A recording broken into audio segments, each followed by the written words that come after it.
there are four children whose names are Hannah, Susan, Edmund, and Lucy. This story is about something that happened to them when they were separated from London during the war because of the aliens. Edmund, what are you doing? Get away from them. Come on, to the shelter now. Lucy, come on, Lucy. I'm gonna go before you die. Come on, you idiot. Why do you always have to be so selfish? You only think about yourself. Why can't you show up to your soul? The city isn't safe anymore, so the next day Mrs. Hutchinson takes her children to the train station to keep them safe from all the bombs.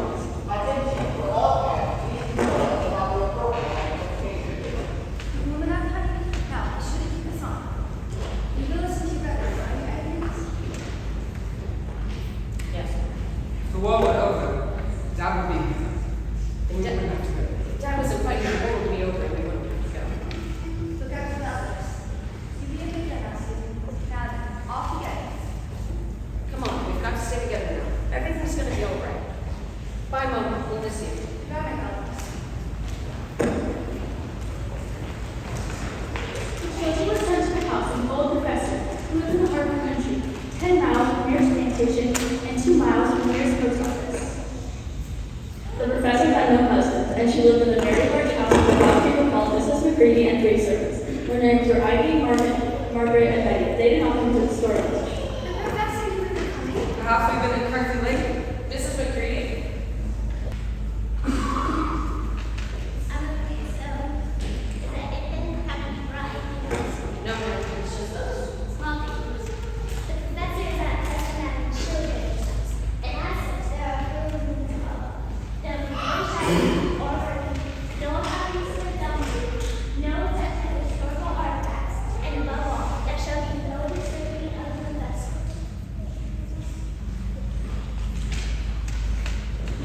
As soon as they said goodnight to the professor and gone upstairs for the night, the boys went into the girls' room and they talked it all over.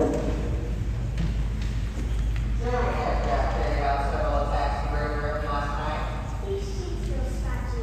We'll say last forever, Lucy. What do you think? Oh, so bad. Isn't it time you went bed? Yes, Mom. Hey, you saw the outside. This place is huge. We'll be able to do whatever we want. Tomorrow's gonna be great. Really. The house was far larger than any house the children had ever been in. But when the next morning came, there was a steady rain falling, so thick that when we looked out the window, we could not see the mountains nor the woods nor any stream or garden. Of course it would be raining. Two small humbling heads. Sit the one and every house. Gastrovascular. Come on, Peter. Gastrovascular. Is it Latin? Yes. It's a Latin for the last thing I've ever invented. We can play hide and seek. Oh, but we're already having so much fun. Please, please. Everyone agreed that is now how the adventures began. 1, 2, 3, 4. It was the sort of house that I never seen in Narnia, and it was full of unexpected cases. The first few days led to a couple of adventures as everyone expected it would. But soon they found a room all filled with pictures with a suit of armor. And after that, room all hung green with a harp in one corner. Susan hid there. And then came 3 steps down and 5 steps up. And then they found a little upstairs hall and a door that led out onto a balcony. And then a whole series of rooms that led into each other were lined with books. Most of them very old books, and some bigger than the Bible in the church. I meant that there. And shortly after Lucy looked into the room, it was quite empty, except for one big wardrobe, the sort that had looking glass in the drawer. There was nothing else in the room except a dead blue bottle on the windowsill. Lucy stayed because she might be worth trying to draw the wardrobe, even though she felt almost sure it would be locked. But to her surprise, it opened quite easily, and 2 mothballs fell there. Inside, she saw several coats hanging up, no still on her face. There was nothing Lucy liked as much as the smell of their own clothes. She immediately stepped into the wardrobe and got in one of the coats and rubbed her face against them, leaving the door open, of course. She knew that it was very foolish to show herself into any wardrobe. Soon, seeing Father and found there was a second row of coats hanging up behind the first one. It was almost quite dark, and she had the arms stuck in the sunflower so she may not drop her face in the back of her wardrobe. Lucy took a step further than two, we always expected to do the wardrobe behind their fingers. She thought this was the awkward wardrobe. ridiculous right now. And then she noticed that there was something crunchy under her feet. I wonder if that's where Mom was, she thought, stepping in to feel it with her hands.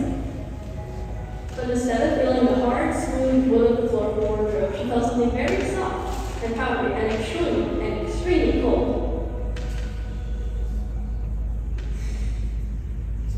And she went on a step or two further.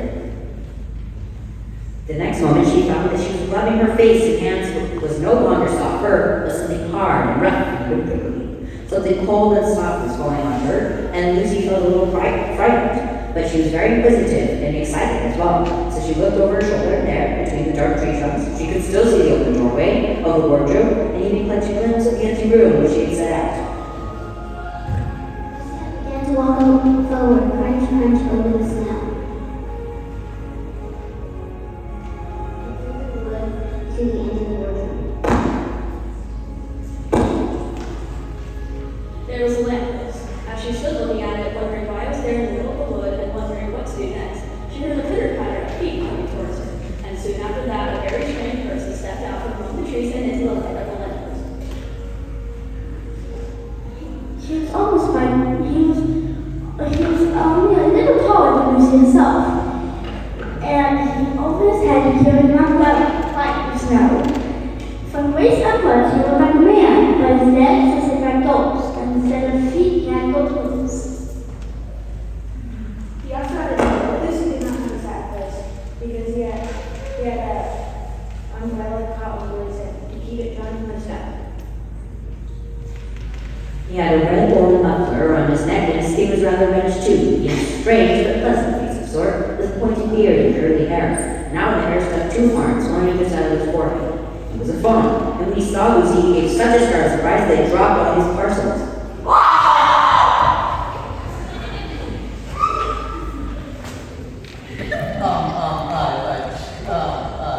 Were you hiding from me? No, it's just that I just didn't want to scare you. What are you? Well, I'm a fawn. And what about you? You must be some kind of beardless wolf. What for? I'm a girl. I'm actually the tallest in my class. You're saying you're a daughter of Eve. Well, my mom's name is Helen. Yes, but you are in fact human. Well, of course. Well, what are you doing here? Well, I came through the wardrobe in the spare room at Spare room? Is that a Narnia? Narnia? What's that? My dear girl, you're in it. Everything from that lamppost, all the way to Castle Cadpebble on the Eastern Ocean. Every stick, every stone that you see, every icicle is Narnia. This is an awfully big wardrobe. Wardrobe? I'm sorry, please allow me to introduce myself. My name is Tumnus. Glad to meet you, Mr. Thomas. I'm Miss Pemberton. Oh, you shake it. Why? I don't know. People do it when they meet each other. From the shining city of Wardrobe, from the wondrous land of Spare. How would it be if you came and had tea with me? Well, thank you very much, but I must be getting back soon. Oh, come on, it's not every day to make a new friend. There's a glorious fire with tea and cakes, and perhaps we'll even break in sardines. Okay, maybe just for a little bit, if you have sardines. By the bucket load. Come along. And so Lucy found herself walking through the wood, arm in arm with strange creatures who had known each other all their lives. And they did not go far before they came to a place where the ground became rough, and there was rocks all about, little up and little down. At the bottom of one snow mountain, Mr. Tom, this tree suddenly decided as if he was going to walk straight into an unusually large rock. But at the last moment, Lucy found that he was leading her to the entrance of a cave, and once inside, Lucy and the fawn began to talk. Why, thank you. That's my father. Well, we're nothing alike at all, really. Well, my father's fighting in the war. My father went away in War II, but that was a long time ago, before this dreadful winter. Winter isn't bad at all. There's ice skating, snow and fights on Christmas. We haven't had Christmas in 100 years. No presents for 100 years? Oh, but you would have loved Narnia in the spring. The fawns and the drives would dance all night and we never got tired. And the music, such music. Would you like to hear some now? Yes, please. Now, are you familiar with any Narnia lullabies? I'm afraid not. Well, no, that's good, because this probably won't sound anything like one.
I'm afraid it's too late for that now. Oh, I'm such a bad fawn. No, you're the nicest one I've ever met. And I'm afraid you made a very poor sample.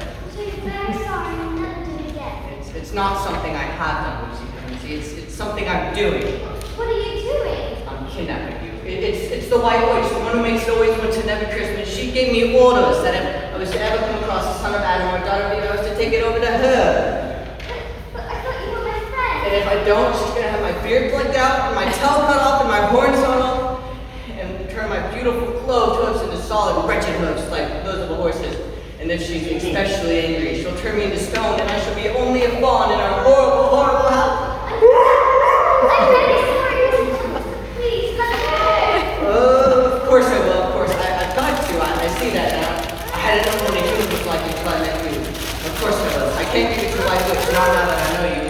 Come on, we must be off at once. I'll lead you back to my place. I assume you know your way from there. I'm trying to.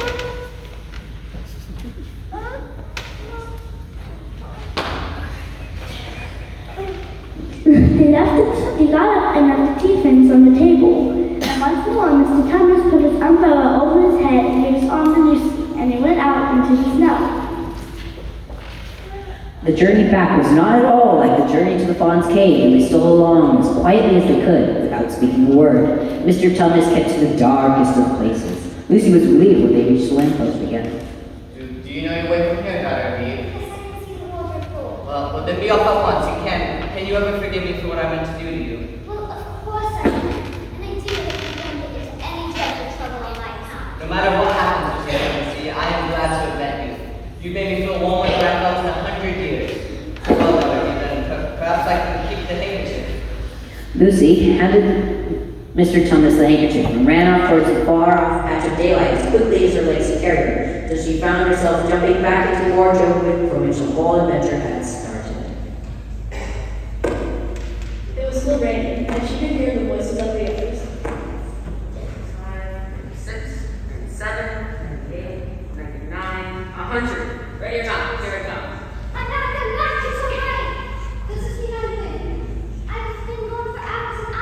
Bassy. Quite Bassy. What do you mean, Lou?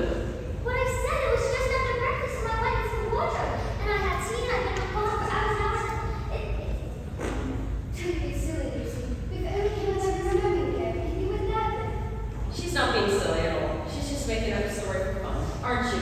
And why shouldn't she? No, I'm not, Peter. It's a magic wardrobe. It's snowing and there's some wood inside. One game at a time, Lou. We don't all have your imagination. But I'm not imagining. That's enough. Well, I believe you. You do? Yeah, I didn't tell you about the football field I found in the bedroom closet. Why don't you just stop it? You always have to make everything worse. Throw up! You can die, you know. Well, that's exactly how it works. For the next few days, Lucy was very miserable. She could have made it up for the others that she had brought herself to say the whole thing was a story and it was made up for just for fun. And so things went on for the next wet day. That day, when it came to afternoon, where there was still no sign of break of weather, they said to play hide and go seeking. And this time, Susie was it. But as soon as the others scattered to hide, Lucy went into the room with the wardrobe. She did not need to hide in the wardrobe because she knew that would only set the others talking again about the whole wretched business. But she did want to have one more look inside in it, for by this time she was beginning to wonder if Narnia had all been a dream. As soon as she reached it, she heard steps in the passage outside, and there was nothing for it but to jump to the wardrobe and hold the door closed behind her.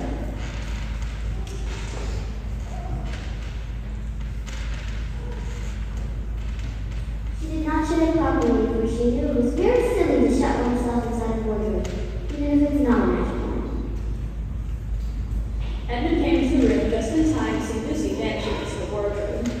She at once decided to get it to himself, not because he particularly thought it was a good place to hide, but because he wanted to go on teasing Lucy about her imaginary country. Edmund opened the door. There was cold in the bed as usual, and the smell of warm coals. There was darkness and silence. He remembered about Lucy and expected to find her in a few seconds. He was surprised when he did not.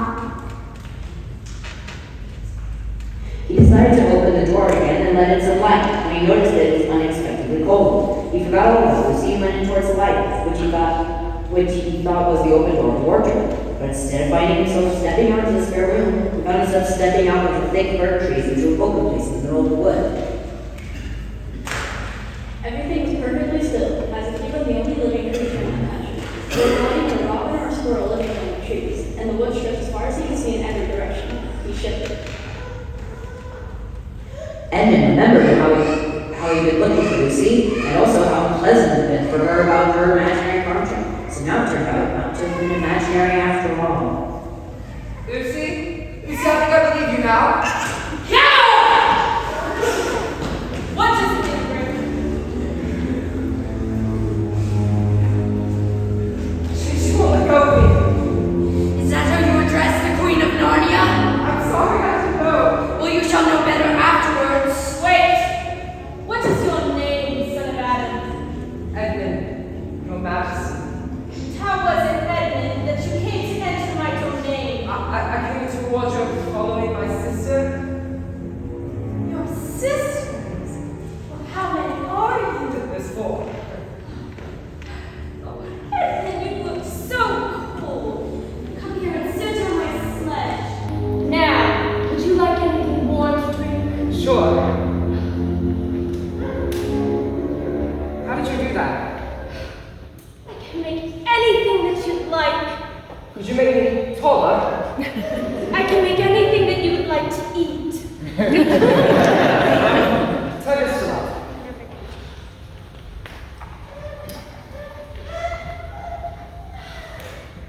I'd love to meet your family. Nothing special. Edmund, I have no children of my own, and you are such a good little boy. One that I can even see becoming a prince of Narnia, perhaps even a king. Really? Oh, Peter will be king too? No, the king will need his servants. Well, I suppose I could. Of course, that. Could I have someone touch the light now? No. Beyond these woods, two little hills. You see that? Between them lies my house, and there is a room stuffed with Turkish lights. Could you take me there now? No! To ruin your appetite. Oh, Edmund, I'm going to miss you very dearly, but we are to see each other soon, yes? I hope so. Edmund was still staring up after the sleigh when he heard someone calling his own name. He looked around and Lucy was coming towards him from another part of the wood. Edmund! Oh, Edmund! I saw Mr. Thompson and he's fine. The White Witch hasn't found out about him helping me. The White Witch. Well, she calls herself the Queen of Narnia, but she really isn't. The others will have to believe in Narnia now that they've both been here. It's freezing out. We should probably be going back. Come on, this way. Edmund would have to admit Lucy had been right. He did not know what he would say or how he would keep a secret once they were all talking about Narnia. The next moment, they were both standing outside the woods and beginning to room. Peter! Peter! It's really there! Lucy, what are you talking about? Narnia, it's all over the wardrobe. Come see. Oh, Lucy, you've been dreaming. No, I haven't. This time Edmund won too. You saw the fun. I was just playing along. You know what little kids are like these days. You just don't know when to stop pretending. You children are running in the shadow and sleeping in the stable. Oh, Professor, I totally realized you disturbed. Oh, it's alright. I'm sure there's a lot of books. But I think it's not a good You seem to have disturbed the internal balance of the house. We're very sorry. It won't happen again. It's her sister now, Lucy. Waking her up? Yes, ma'am. She does it. That's the reason. She thinks she's found this magical lines in the upstairs wardrobe. What did you say? The wardrobe upstairs. Lucy thinks she's on board. What was it like talking to a lunatic? No, not her before. You actually believe her? Well, logically, it couldn't possibly be there. Well, if your sister isn't mad, and she isn't lying, most of the rest of she's telling the truth. She's your sister, isn't she? Your family. Hide how you were acting. And that was the end of that conversation. After this, inquiry was going out of Lucy. Peter saw to it that Edmund stopped drinking, and neither she nor anyone else felt inclined to talk about the wardrobe at all. This house of the professor's secret scene we so little about was old and famous that people from all over England came to ask permission to see it. It was the sort of house that was mentioned in guidebook and even in histories, and it might well be, for all manner of stories were told about it. And when the parties of sightseers arrived and asked to see the house, the professor always gave them permission. And Mrs. McCready, the housekeeper, showed them around, showing them about the pictures, armor, needlework, books, and library. But Mrs. McCready was not fond of children, and she did not like to be interrupted while telling visitors all that she knew. That was how the adventure began for the second time. A few mornings later, Edmund were looking at the suit of armor, and the two girls went into the room and said, Listen, Mrs. McCready's coming. Oh, quick, run! You've got to be joking. And into the wardrobe all four of them went, and behind there were coats hanging on pegs, in front of them were snow-covered trees. Impossible. Don't worry, you must be dreaming. I don't suppose saying we're sorry would quite cover it. No, it wouldn't. Edmund, you little liar! You're not even either. Apologize to me. Say you're sorry. All right. I'm sorry. It's alright. I guess little kids just don't know when to stop pretending. Very these days. funny. Maybe we should go back. Can't we at least look around? We can't just walk around in these clothes. Here, you can use these coats. Peter, they take long to us. Well, I don't think the professor will mind. And if you think about it logically, we're not even taking them out of the wardrobe. But that's a joke. I know. How are we supposed to meet Mr. Tumnus? Well, Mr. Tumnus it is. And off they went. At first she wondered whether she would be able to find the way, but she recognized an all-living tree in one place, and stump in another, which brought them to the ground and an even little valley. And at last there was the very door of Mr. Tumnus' cave. What a terrible surprise awaited them. Who would do something like this? Peter, what is that rule? This is the former occupant of these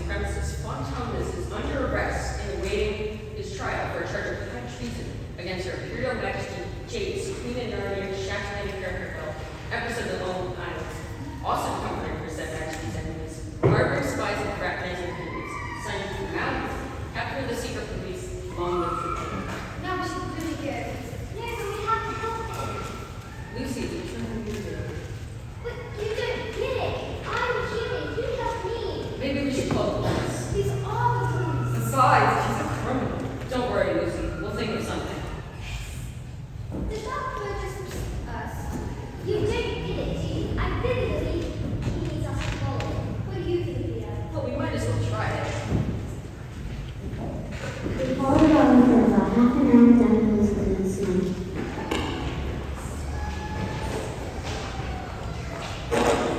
We're following a guy we know nothing about. And how do we know the fawn isn't right? And the queen, well, I know she's a witch, but that doesn't make her wrong.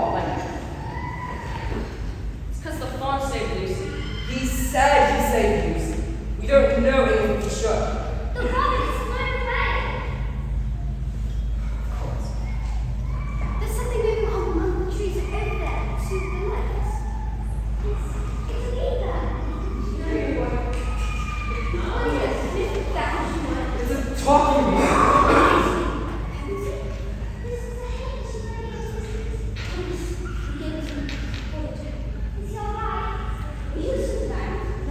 Well, we're some of them. There's no one here but ourselves.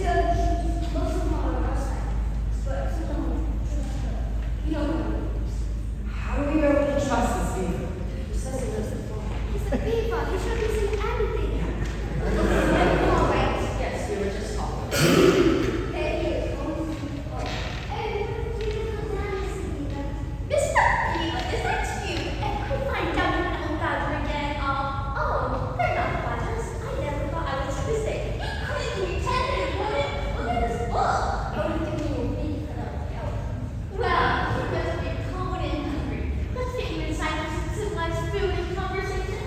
Is there nothing we can do about Mr. Tumnus?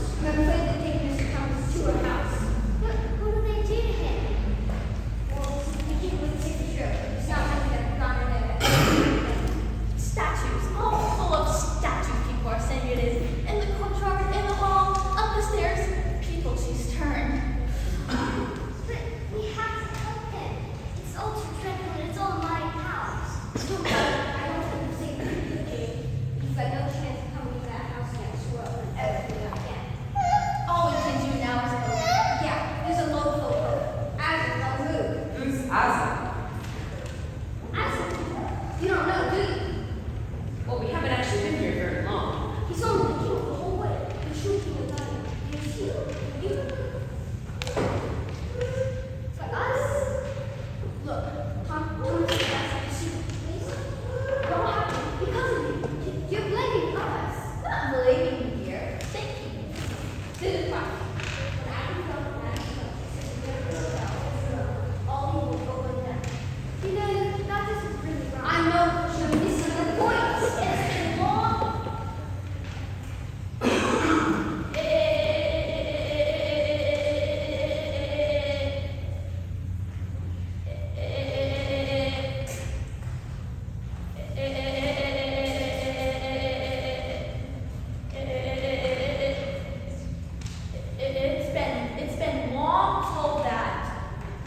It's been long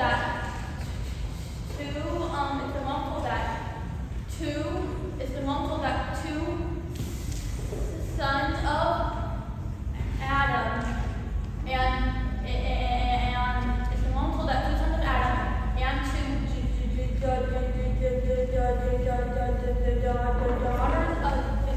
two daughters of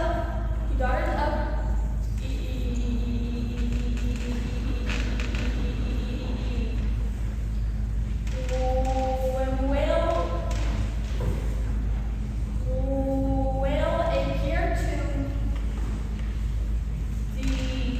defeat the white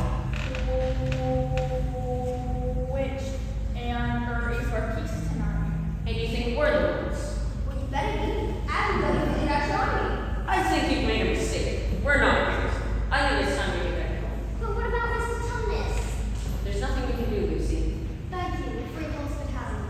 Ed, time to go. Ed? Kill him. You may not have to. Has anyone been here before? Has been here alone? Yes, I'm afraid so. Did you tell me what he'd done or who he met? No. Then mark my words. He was on that way. He was on his side. He told me he was. I didn't like to mention him before, and he knew more than that. But when I first laid eyes on him, I said to myself,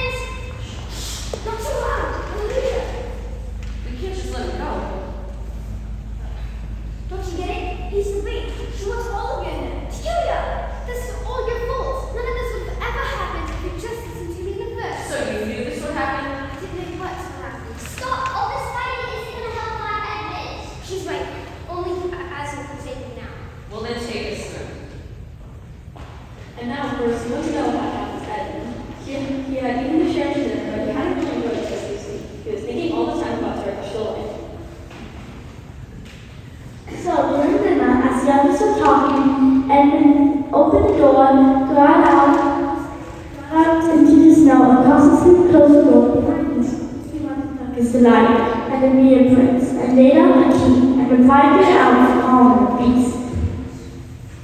It was going darker every minute. It was going to be darker every minute. He could hardly see 3 feet in front of him. He kept on skipping on close on toes, tripping over those frozen legs until his wet and his all wet. He soon came to a little park where it opens out. And there on the other side of the river, quite close to him, between 2 hills, he saw what must be the White Witch's castle.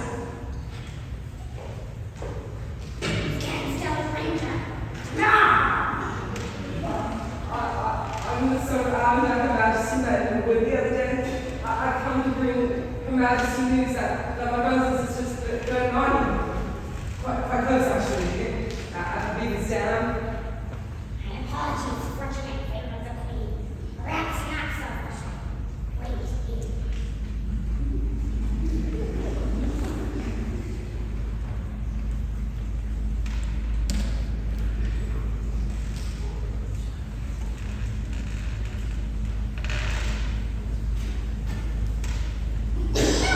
here. Yes, Your Majesty. Oh, I thought you might. Edmund, tell me, are your sisters dead? No. And your brothers unintelligent? Well, personally, I think so, but Mom says. And how dare you come along? Just don't listen to me. You couldn't even do that! I told you, don't listen to me. Then I have no more use for you. I have no more use for you. But could I have some alternatives to life now? No.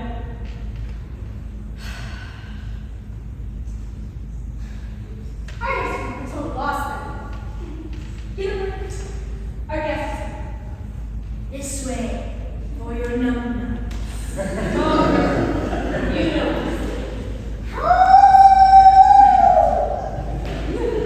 Mr. Beaver knew time was short, and the White Witch has sent her minions to get the others. Hurry, they're after us.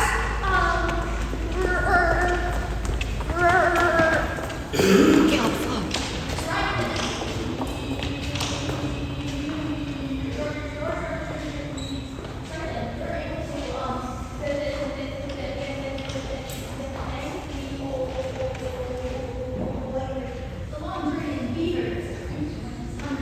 I'm cooking now! This song will leave us. I thought they left to your moms. The snow had stopped, and the moon was out, and they began their journey. They went in single file. First Mr. Beaver, then Lucy, then Peter, then Susan, and Mrs. Beaver last of all. Mr. Beaver led them across the dam, and the tunnel along the path, along the trees, right down by the lake ring, where they came across a bunch of statues. That's the names. What happened to them? This is why I was enemies with the White Witch. Well, stand still and play. Relax, I'm one of you guys. Well, you made me look like one of the bad guys. Well, we can start thinking of things later. Right now, we need to meet. What do you suggest? We need to get you all over there. Mr. and Mrs. Beaver, Peter, Susan, and Lucy climbed to the top of the tall tree, while the fox stayed on the lower grass after was approached. Do something? James, page reminds me. I know humans are wise. We are looking for some Humans in Narnia? Now that is about imagination. They were heading north.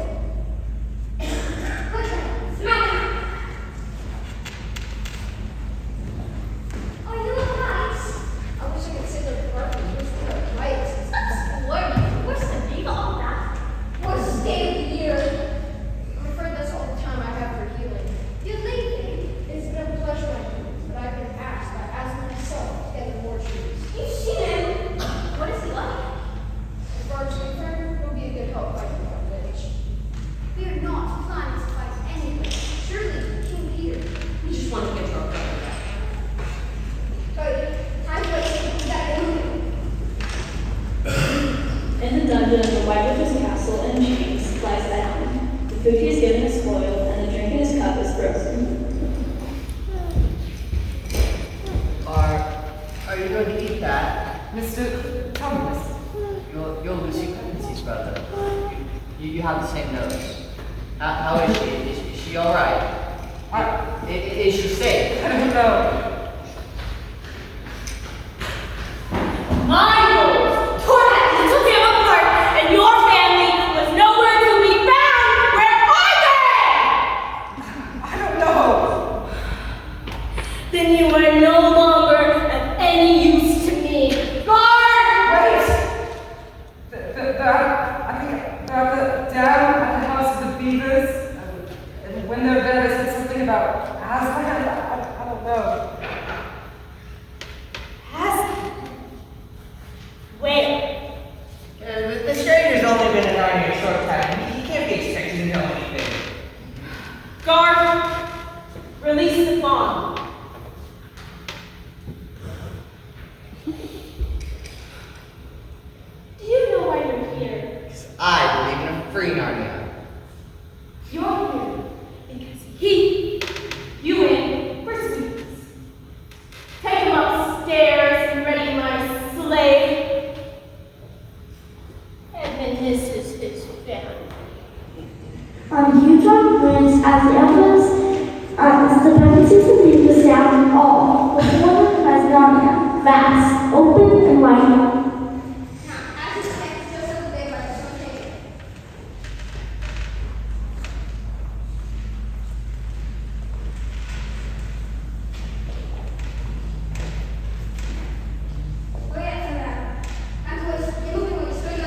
He tells me to hurry up one more time. I'm gonna turn into a big bum back. Oh yeah, we have another day. It's getting quite close. Oh, wait, down here! Hey, you see what? Oh, look. You know good how to play. You know how to do next year.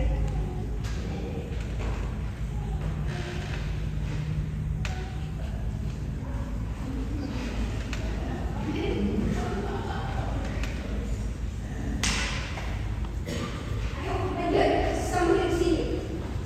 Merry Christmas, sir! It certainly is, Lucy, thanks to you. But I thought there was no Christmas, Nadia.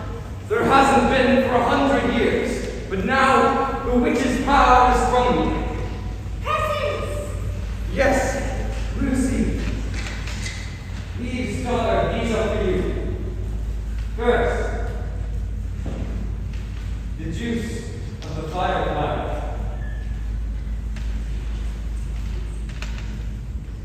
If you or one of your companions are wounded in battle, one drop of this cordial will restore. Though I don't expect you to use it. This. But I think I can be brave enough. I'm sure you could, but battles are ugly affairs. Susan, Eve's daughter, trust in this bow, for it does not easily miss. What happens if battles are ugly affairs? And though you don't seem to have any trouble making yourself heard, this horn, wherever you go, wherever you are, help will come. That is.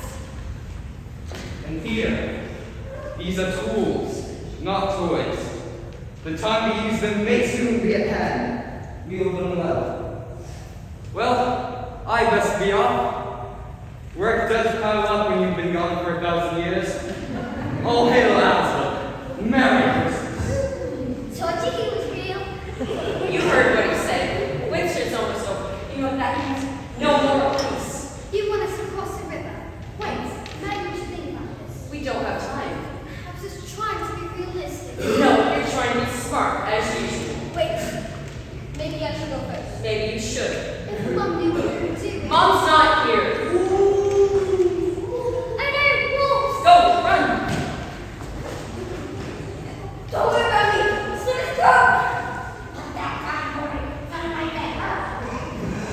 Peter! Hold on to me.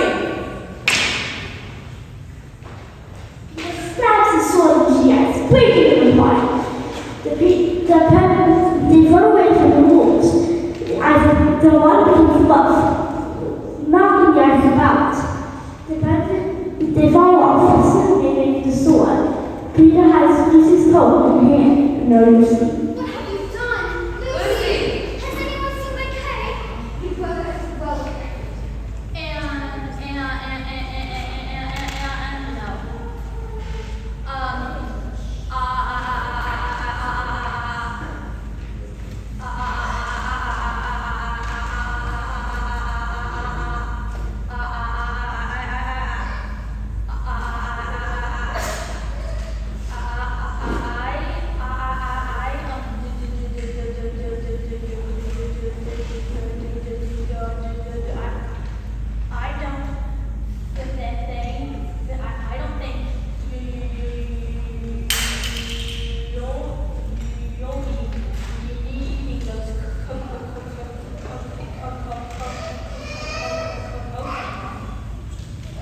The pepper season is continue on for the night. The spring is coming, the flowers are budding, and the leaves are stretching out. And the next is the snow, which is much more than happened before it's really less special. The sleigh moves the streaking halls into the ice. Away from the castle, Edmund wonders if the witch will start being nice to him, as she had done before.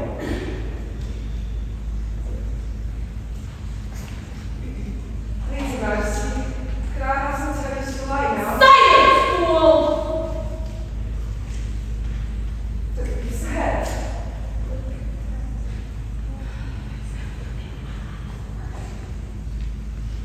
We found the treasure. He's down in the shower forest. So nice of you to drop by. I understand you were so helpful before the wolves last night. Forgive me, Your Majesty. Don't waste my time with flattery. Not to seem rude, but I'm talking to you.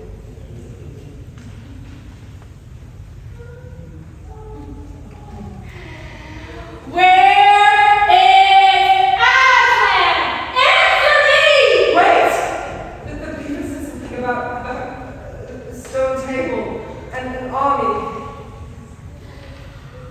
Thank you, Edmund. It is good for this creature to see some honesty before he dies. I want you to very carefully whose side you are on. Mine, theirs. It is war that Aslan wants, and it's a war he shall get. And Edmund, for the first time, was sorry. Felt in the story, felt sorry for someone besides himself. It didn't look as if the witch had intended to make him king. All the things Edmund had said to make himself believe that the queen was good kind of sounded silly now. Edmund would have given anything to make the others at the moment, even Peter. The only way to comfort himself now was try to believe the whole thing was a dream. He might wake up at any moment. Far from the way from Edmund and the witch was the stone table. There was a big slab of gray stone supported on 4 upright stones. It looked very old, and it was cuddled over with strange lines and figures that might be the letters to an unknown language. They gave you a curious feeling when you looked at them. On one side was a pavilion path, and one pavilion path it was. Especially now, the light of the sun fell upon it. At this, turning to the right, they saw a sound of music and they both become what they had wanted to see. Aslan stood in the center, a crowd of creatures took themselves round in the shape of a half canoe.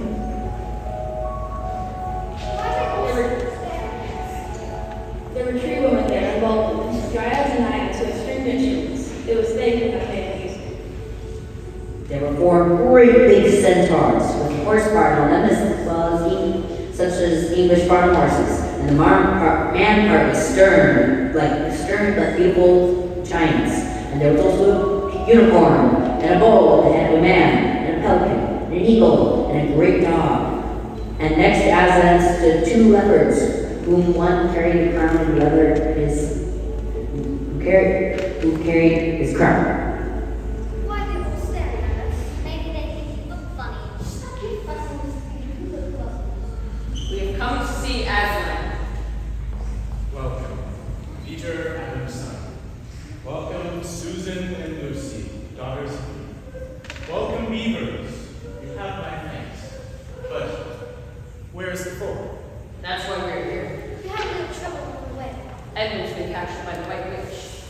Capture! He betrayed them, Your Excellency. Then he's betrayed us all. Peace, warriors.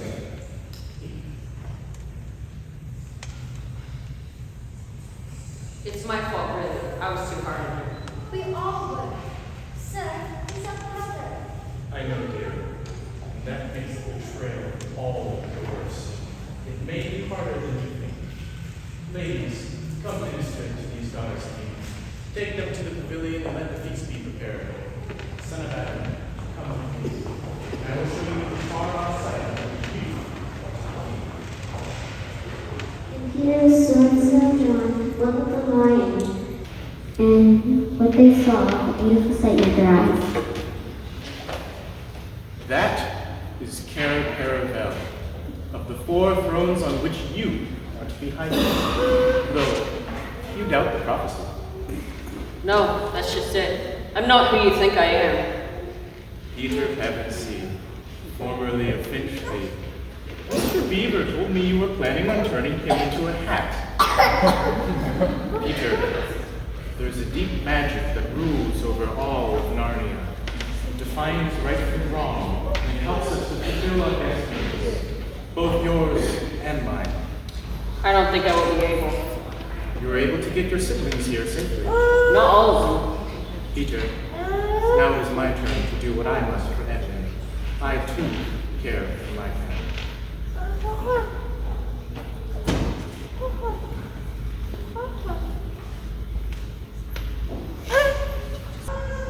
Aslan continued to speak with Peter. Susan and Lucy changed into elegant garments fit for queens of Narnia and walked down to the river. Mother would have loved to see us in these dresses. Maybe we can bring them all chocolate and eat our eggs. You go, Heather. Sorry. Remember when we used to have fun? Yes, before you go boring. Really.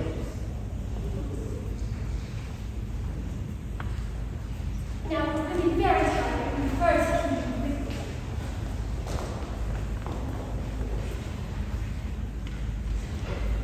At that moment, a strange noise rang out of the grabbing the attention of the entire camp. Peter looked and saw Susan make a dash for a tree and swing herself up, followed by a huge gray beast. And not being able to get any higher than the second branch, which was an inch or two. One of her legs hung down, so it was an inch or two above the napping teeth. Peter wondered why she did not get higher, or at least take another group.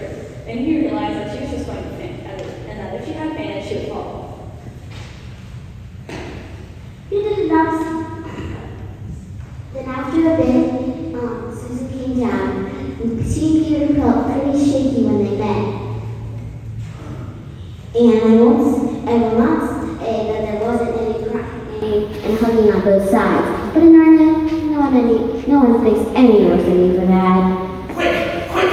Centaurs! Eagles! I see another wolf in the thicket. There! They've just darted away. He will be going to his mistress. Now is our chance to find the 4th son of Edmund and the White Witch. And instantly, the thunder of hooves and beating of wings, a dozen or so of the swiftest creatures disappeared into the gathering darkness. Peter, still out of breath, turned and saw Aslan close at hand. You have forgotten to clean your sword. Hand it to me and kneel. Son of Adam, rise up, Sir Peter Fenderstain, and whatever happens, do not forget to clean like your sword. This is all good, but now we must get back to Edmund. Since now the snow has melted, Edmund is made to walk far further than he has known anybody could walk. The witch at last halted in a dark valley all overshadowed with fir trees. Edmund simply sank down and lay on his face, doing nothing at all, and not even caring what was going to happen next, provided they let him lie still. He was too tired to even notice how hungry and tired he was. The witch and her servant were talking close beside him in low tones. It's so warm here. Well, it's no use now. They must have reached a stone table by now. Perhaps the wolf is smelling out, and he will bring us news. It cannot be good news if he does. 4 thrones, careful. How will 3 fill that enough for the prophecy? Yet it would make no difference now that Aslan is here. He may not be long. And we would follow on the 3 and care. Yet it might be better to keep this one from bothering us. At that moment, with a rush and snarl, a wolf rushed up to them. I see them. They're at the stone table with him. They killed my half small group. I was sitting in the thicket and I saw it all. One of the sons back and killed him. Go quickly. And all people are our friends as speedily as they can. Of giants, ghouls, minotaurs, werewolves, and hags, and trolls, and specters, and people of toadstools. We will fight! Be on! I don't think things finish here when we run away. A amazing things happened in the middle of the night. So when the children woke up the next morning, the first thing, they heard their brother had been rescued and brought into camp. And at that moment, with Aslan. And they all went out, and there they saw Aslan and Edmund walking together in the dewy grass apart from the rest of the court.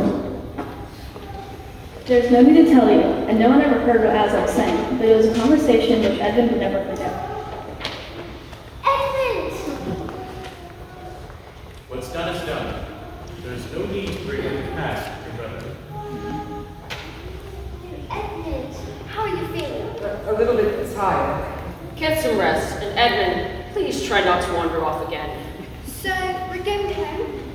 Yeah, you are. I promise I keep you three safe, but there's no reason why I can't stay at home. But they need us. All four of us. Lucy, it's too dangerous. You almost drowned and Edmund was almost killed. Which is why we have to stay. I've seen what the White Witch can do. I've helped to do it. And we can't leave these people behind to suffer for it. Well, I guess that's it then. Where are you going? To get in some practice.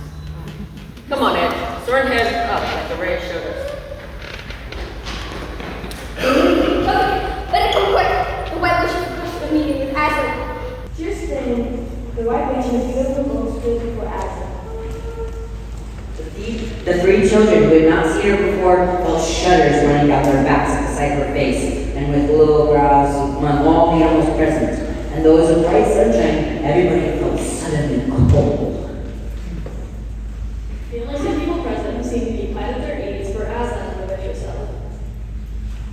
Have you forgotten deep magic? I cite the deep magic to me, which is there with me. Then you would know that boy belongs to me. That boy died on a stone table. Come and take him then. Do you really think that your little threat will deny me my right, King? Aslan knows that if I do not have the blood as the law demands, the Narnia will be overturned and perish in fire and water! Enough! I shall speak with you alone. And they all obeyed. It was a terrible time this, waiting and wondering while the lion and the witch talked earnestly together in low voices. At last they heard Aslan's voice. The witch has denounced her claim on Edmund. And how do I know that you will keep your promise? During the rest of the day, Aslan talked to Peter about his plan of campaign. Fall back to her house as soon as she has done these parts, and she will attempt to prepare us. You may or may not be able to cut her off before she reaches it.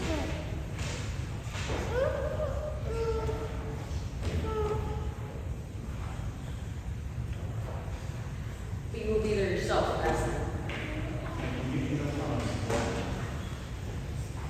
Aslan then on the outline plan, the two with battle. One for fighting the witch in her castle, the witch in the wood, and the other for assaulting her castle. Aslan's mood affected everyone in the camp. Peter was feeling uncomfortable too at the idea of fighting that one, and knowing that Aslan might not be there came to a great shock to him. So that evening was quiet, as everyone felt different about what happened last night, even that morning.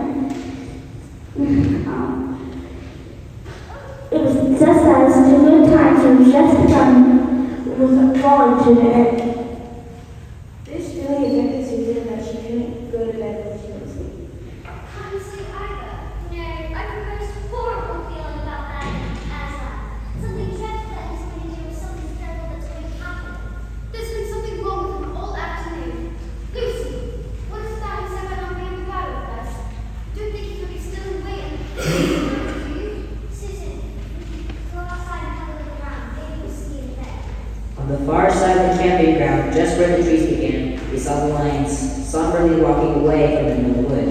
Without a word, they both followed him. Aren't you two supposed to be in bed? Could I come with you? Yes.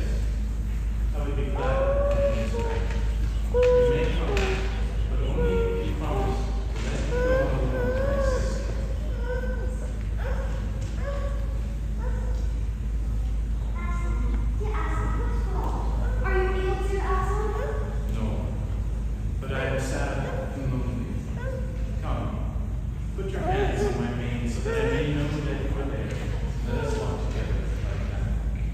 So the girls did what they would have never dared to do without his permission, but what they had longed to do ever since they first saw him. They buried their cold, sanded hands into the beautiful sea of fur, stroked it, and by so doing, walked with him. And presently they saw where they were going up the slope of the hill into which the stone table stood. They went up the side where the trees made birds up, and when they got to the last tree, Aslan stopped and said, Oh, children, it is time. I must go on. Whatever you see, do not let yourselves be discovered. Farewell. And both girls cried bitterly, for they hardly knew why, and they clung to the lion and kissed his mane and his nose and his paws with his great sad eyes. And he turned to them and walked to the top of the hill, and Lucy and Susan, crouching in the bushes, looked at him, and this is what they saw. A great crowd of people, and though the moon was shining, many of them carried torches that burned the evil flames of black snow. Ogres with monstrous teeth, wolves and bull-headed men, spirits of evil trees and poisonous plants, and other creatures whom I won't describe. In fact, there were those who were on the witch's side, and who the wolf had from them can hug man. And standing by the stone table was the witch herself. Bind him! Wait! First, let him shave! Oh. Tonight, the deep magic will be appeased, and tomorrow we will take Narnia forever! You know, I'm a little disappointed. Did you really think that by sacrificing your own life, you would save the human boy?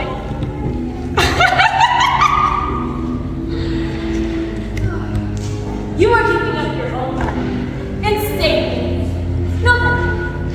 So much for love.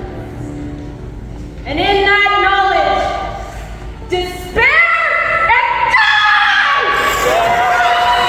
Turned her knife into the lion, and as they growled in pain, his eyes slowly closing. The children did not see the actual moment of the killing, for they couldn't bear to look, and they covered their eyes. The great cat is dead! Generals, prepare our army, however short it may be. back at Aslan's camp, the news of his death was announced.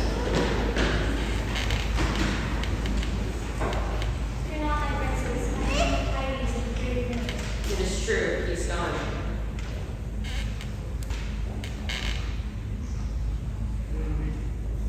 We need to attack now. I can't. No. Aslan believed in you. So do I. What are your orders? We come in numbers of weapons far away from power. Numbers do not win a battle. But I bet they hope, and just in time to reach Narnia first.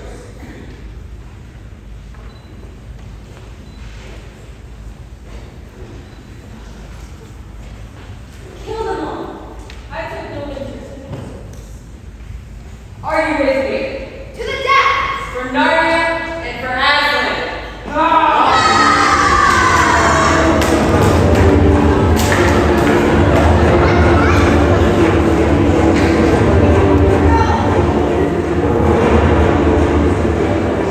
Hands started to dance while the girls remained at the stone table.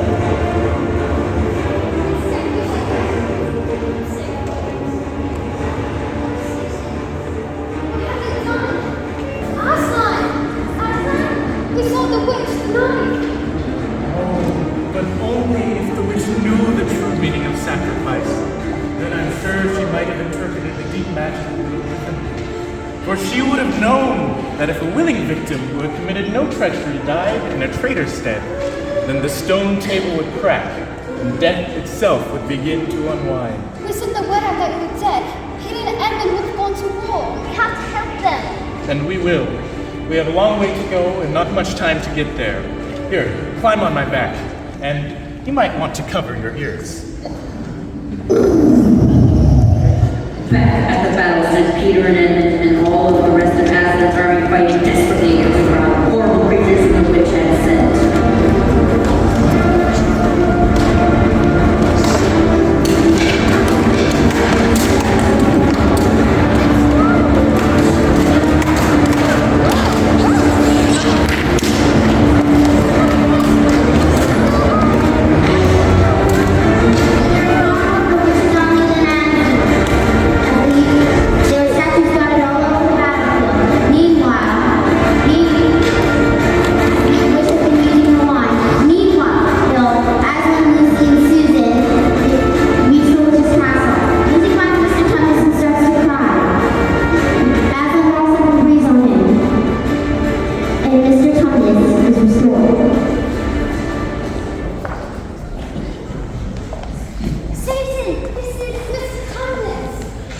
Come quickly, there are still maybe more like him trapped inside of the castle. We have a long, long day's work ahead of us. And if we're to defeat the White Witch before bedtime, Peter will need all the help he can get. Come quick. The situation at the battle isn't looking great for Peter. Otto spies Peter and throws his axe, knocking him from his saddle. Peter springs up promptly, only to find himself surrounded by ogres. Hey, there are too many of them. Go, get out of here. Get the girls to get home. Lieutenant! Peter said go! Peter's gone yet.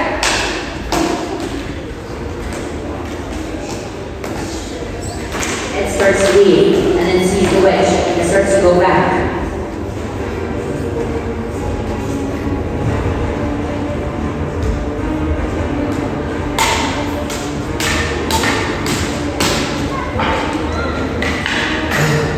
Edmund rushes down the hill to the battle where the witch breaks her sword.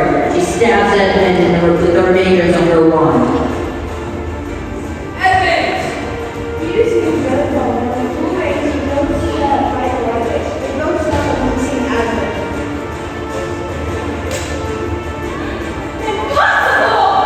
Aslan rushes to kill the witch, and at the same moment, all the warlike creatures from Aslan has left the witch's house, rush madly to the enemy line. Dwarves with their battle axes, dogs with their teeth, a giant with his club, unicorns with their horns, and centaurs with their swords and books. The battle is all over a few minutes after their arrival. Most of the enemy had been killed or first struck Aslan and his companions, and when those who were still living saw that the witch was dead, either gave themselves up or took to flight. It is finished. Where's Edmund? Edmund! At that very moment, Rinnebrick hobbles up and is about to finish Edmund.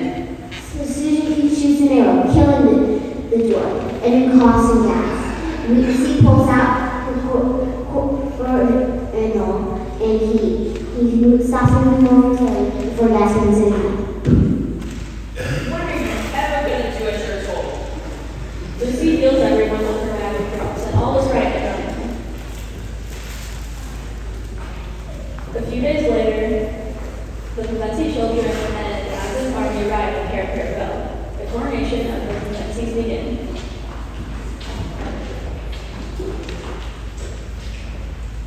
Bring out the crowns. Long live King Peter! Long live Queen Susan! Long live King Edmund! And long live Queen Lucy!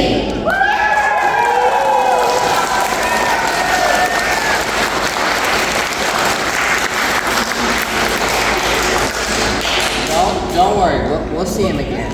When? You must impress him. He isn't a tame lion. No, but he's good. That's he is. Here, I think you might need a handkerchief more than me. And now as you see, this story is nearly, not quite, at an end. The two queens governed Narnia for long and happy was their reign.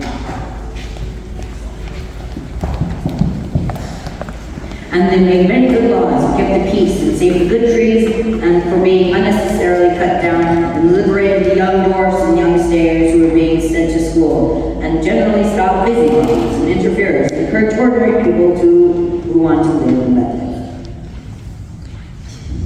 And they drove back the fierce giants and entered into friendship and alliance with the countries beyond the sea, and paid visits to the received visits from the state of their own, and they themselves grew and changed as the years passed over them. And Peter, who became a tall and deep-chested man and a great warrior, and he was called King Peter the Magnificent. And Susan grew to be a tall and gracious woman with black hair that fell almost to her feet, and the kings of the countries beyond the sea began to send ambassadors asking for her hand in marriage, and she was called Queen Susan the Gentle.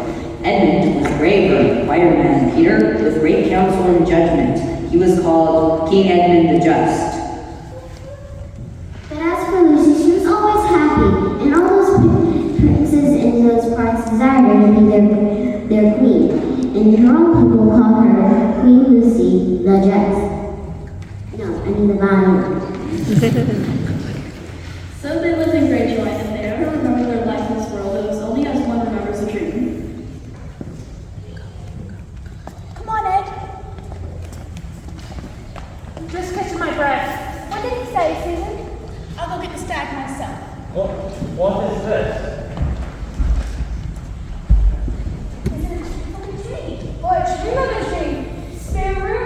Not again.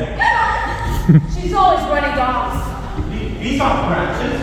There's oaks.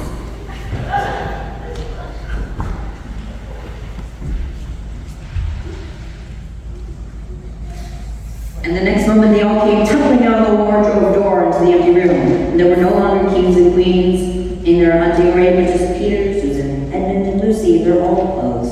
And the same day, at the same hour of the day, they had all gone into the wardrobe to hide. Mrs. was greeting all the visitors and were still taking into the passage.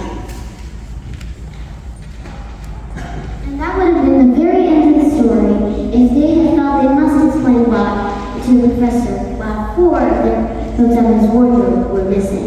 Here you are. Now what are you children doing in the wardrobe? You wouldn't believe us if we told you. Try me. And the professor, who was a very remarkable woman, didn't tell them not to be silly or not to tell lies, but believed the whole story.